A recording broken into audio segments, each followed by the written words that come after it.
Hello and welcome to the next episode of Business Growth Club, where I have got guest and expert on so many things. I'm going to let her introduce herself, but we've got the amazing Isabel Gondar, and we're going to talk about overcoming fears around being seen, fear of failure, and fear of success. So a lot of fear talk today, which I'm really excited to talk about because I know, being a business mentor myself, how much my clients have gone through these fears as well as me going through them myself.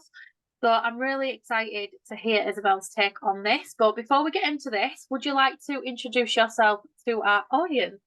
Yeah, sure. Thank you, Dani. So I'm Isabel, and I'm a holistic coach and yoga teacher, energy healer. So when I help entrepreneurs, I combine all of the things that I've learned so far, and I help entrepreneurs to, first of all, recognize their own fears, the beliefs that might be stopping them from moving forward. And then after recognizing how they can change them and create new beliefs, and with the new beliefs, new habits. And yeah. Okay, that's brilliant. So it does come up quite a lot in business, doesn't it? I see it so often. What was it that brought you to actually do this and help women with people in business with this? Yeah, it was a gradual change, and it was going through the same struggles as everybody. When I started my own business, back in 2014, my business was in selling cakes, so baking cakes and selling them in markets. So just the thought of standing in the market, I was terrified. I was really terrified, and I didn't expect that. So that was really interesting for me, why I was so scared to stand in the market all day and be seen. And then at the same time, I was training to be a fitness instructor. So I started my own classes, which meant, again, being seen while offering the classes.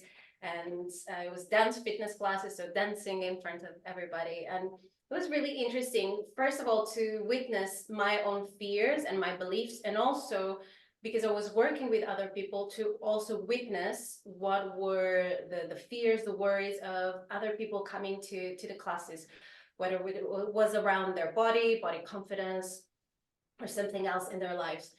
So I became really curious, and I started also to offer energy healing and tarot card readings, because I was doing that on the side. So I had an opportunity to talk with a lot of people and understand a little bit more what's going on, and that I wasn't alone. We are humans, we all feel the same things, we all have the same fears. And then I left that business, the cakes and selling at the markets, and I retrained as a yoga teacher. And I was taking my business a little bit more serious, in the sense that I invested really heavily in programs. So in the first program that I invested, there was a mindset coach. So I started to work with a mindset coach, and that gave me like a better view of how to look into what was going on, and what to look for, and how to change certain things, certain habits, certain cycles that I was going through. So then I ended up doing the training with her and other entrepreneurs, to become a certified coach. But at the time, I just wanted to know more. Not, I don't wanted to become a coach. I just wanted to know more, because I was really, really enjoying that journey. So that was when I kind of ended up where I am now. And with the yoga, the energy healing, and the coaching, everything merged very naturally with each other. And I couldn't just do one thing, because I need all of the tools that I've learned so far, if that makes sense. Yeah, and they all fit together nicely, don't they? Because they're all the healing, self-care, looking after yourself, working on the mindset, all comes under one umbrella. And I love that you're doing everything you're passionate about. I so relate to your story because I kind of fell into my business as a mentor because I was in another business too, also making, and I fell in love with learning everything about business, and so I wanted to know more. I implemented it, it worked, but then I found my own way, as we do. We find our own way with healing, with business, with whatever we're doing, and it's amazing to see that you've done kind of a similar thing. But when we're on this journey, lots of fears do come up, don't they? And it kind of puts us in a place where we're stuck, we can't move forward, we become stagnant, or we're not seeing the results we want. Often when this happens, when do you think fear usually shows up for us as business owners? When? Yeah. I would say any part of the journey. Like, from what I've seen, you know, and from my experience and working with people, fear can show up anytime. Anytime. It does, doesn't it? It can just hit you. Every time. And I think sometimes we don't even see it, do we? Like, for me, I know I didn't see it. Like, when I first started, I wasn't very visible. Voice is going now, I've been talking all day.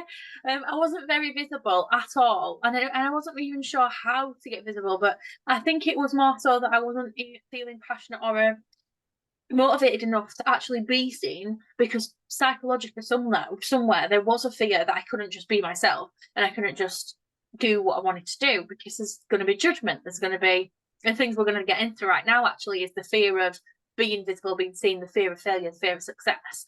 And it all does come up, like you say, all the time, at any time in business. And I think one big belief is when you make it, whatever that is or whatever that looks like, in business, that it melts away. And it doesn't. And I've seen all these, like, I've seen coaches that are earning millions and billions, whatever, and big people in this industry who are still facing imposter syndrome, money struggles, all of the money mindset work, and it is a consistent thing. And now I've got to a point, I'm at the minute in time, I'm building a team, and that's scary for me because it's new. And again, it's that fear of failure, but it's also the fear of success. Like, oh my God, I've got to manage people now.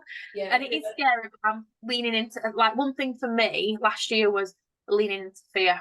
And I did some scary things and got over stuff, but it's kind of interesting now to look at it from a different perspective. Yeah. So when fear shows up, what do you think we should do about it? Embrace the fear. And I know this is more, you know, it's easily said, but when we start our journey as a business owner is very different from any other journey, like almost like being a parent for the first time. There's also lots of fear. So I think every time we do something different, there are fears, worries.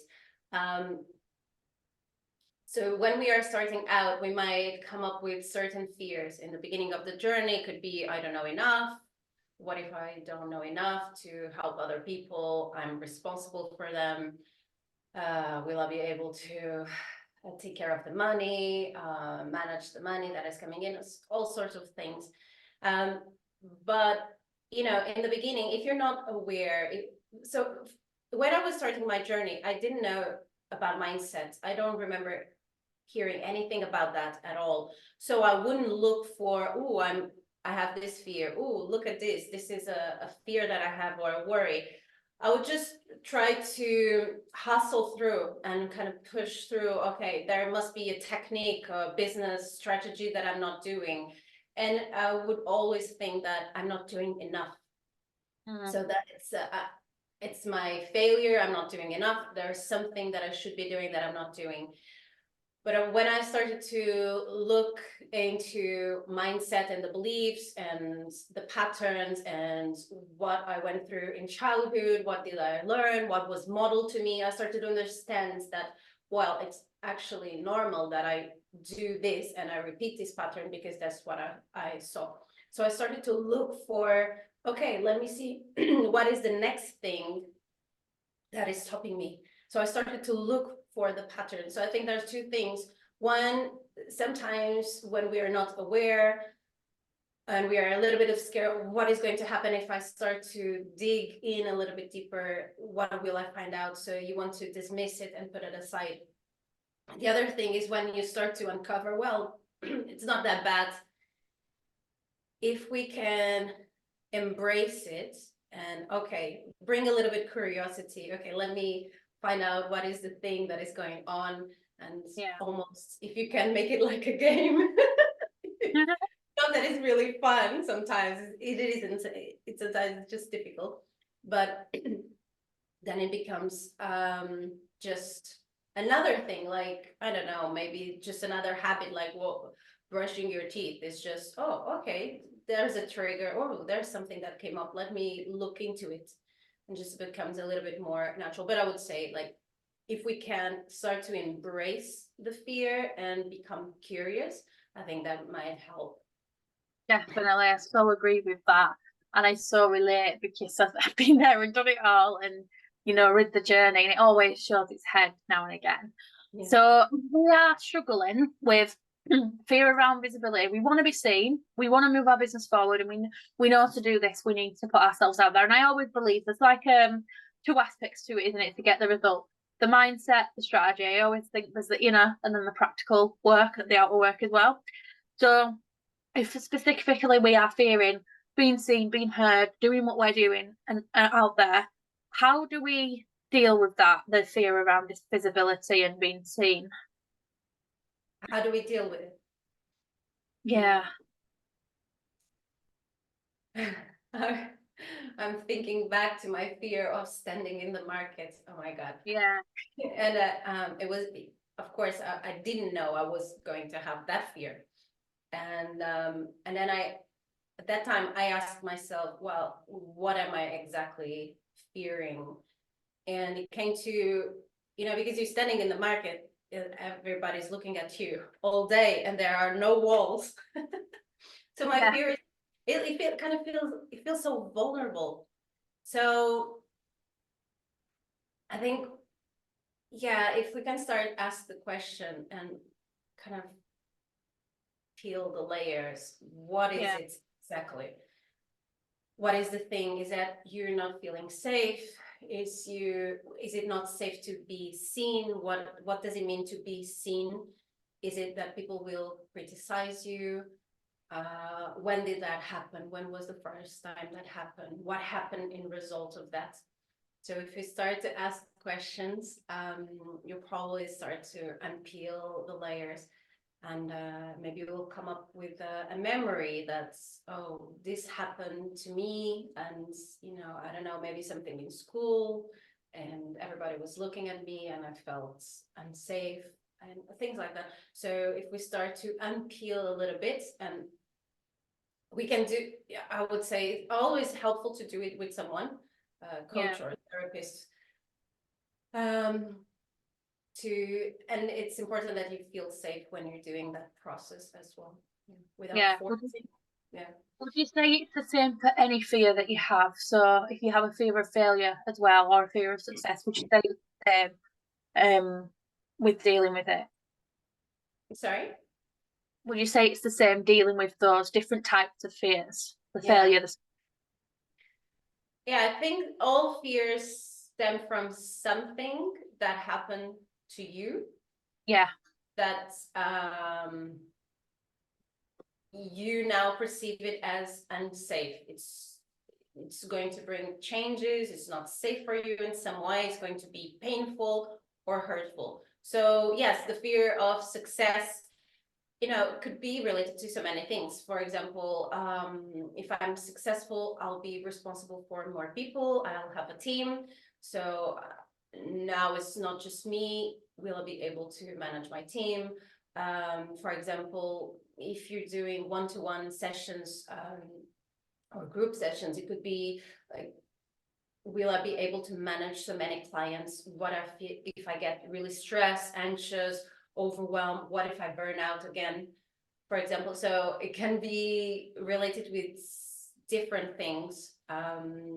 So I think when we do the question, and probably you've noticed that when we do the question, when we are willing to do the questions, it starts to come up naturally. If we ask, just what am I really afraid of?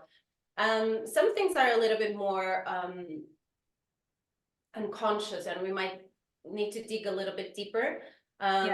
but something will come up for you to look at, and that is when the work starts, and it's so interesting for me, of course. Yeah, getting deeper and actually peeling back those layers to see where it's come from.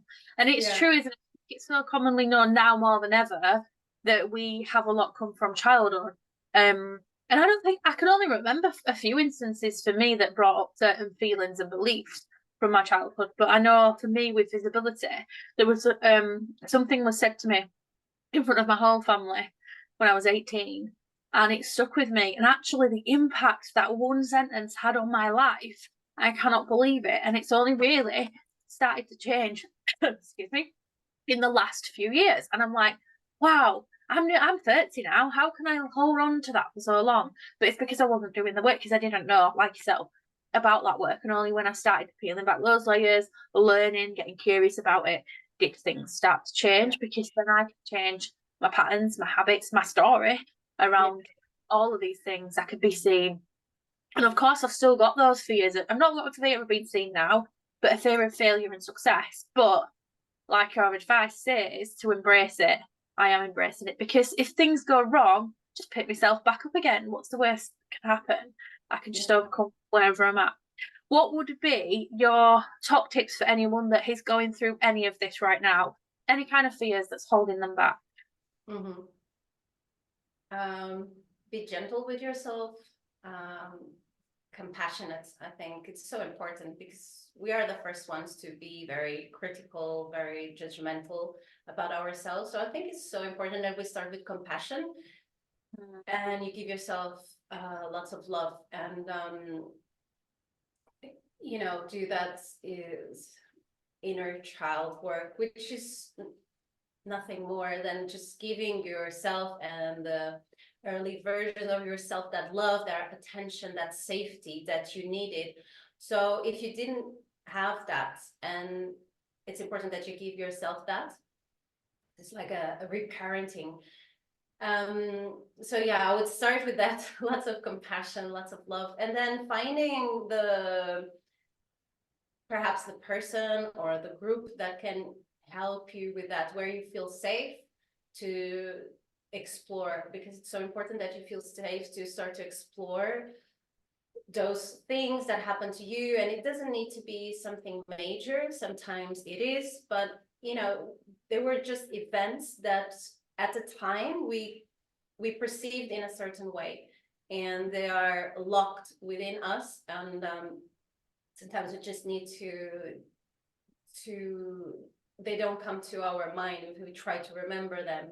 Just need to do a little bit of work. I work with a modality, theta healing, that just helps you to get into a deep relaxation state, where you can then access those memories. And sometimes it's just simple things that like you said, you had no idea that something that happened would stay with you and had that impact. And sometimes it's something very simple. And when we look at it, we can then bring a resolution, a resolve, a healing to that situation, and then which has an impact now. So the first thing is being compassionate with yourself, becoming curious, just like looking from the point of view of, I'm just curious. I just want to see what is it, and start asking your questions from curiosity, point of view, and finding a safe place where you can explore, perhaps talk about it. And I think that makes such a huge difference. I love that. If we want to work on this and we want to come and follow you, where can we find you to get some support around fear of all kinds? Mm-hmm. Yeah, I'm on social media, Instagram and Facebook, and websites, isabelgondar.com. Yeah. Amazing. We'll have the links in the show notes. And then the final question that I ask all my guests on this show, what would be your biggest tip for being organised in your business? Being organized. Okay. Oh gosh. It puts everyone on the spot. Yeah. Probably to for me would be probably, instead of leaving things to the last minute, it's just doing things bit by bit, like organizing little bits. I'm thinking about physical space now. Yeah. For example, perhaps I need to tidy up and keep my things organized. So I think when my physical space is organized, that helps me also with other things. I think probably many people find that, so I don't know. I agree, though. I do agree. We've spent this week getting the house tidy and decluttered and things organised, so that because the kids are going back to school, I'm coming back to work, so I wanted to make sure that everything was in its place, so I can just relax, so I can just it's all tidy and I don't have to stress. It does make a difference in how it impacts our work, so I do agree with that. And I love that quote: "Clear space, clear mind." Yes. I really do believe in that. Thank you so much for joining us today. I really appreciate it. And do go and check out Isabel and see her work and what she does. Thank you.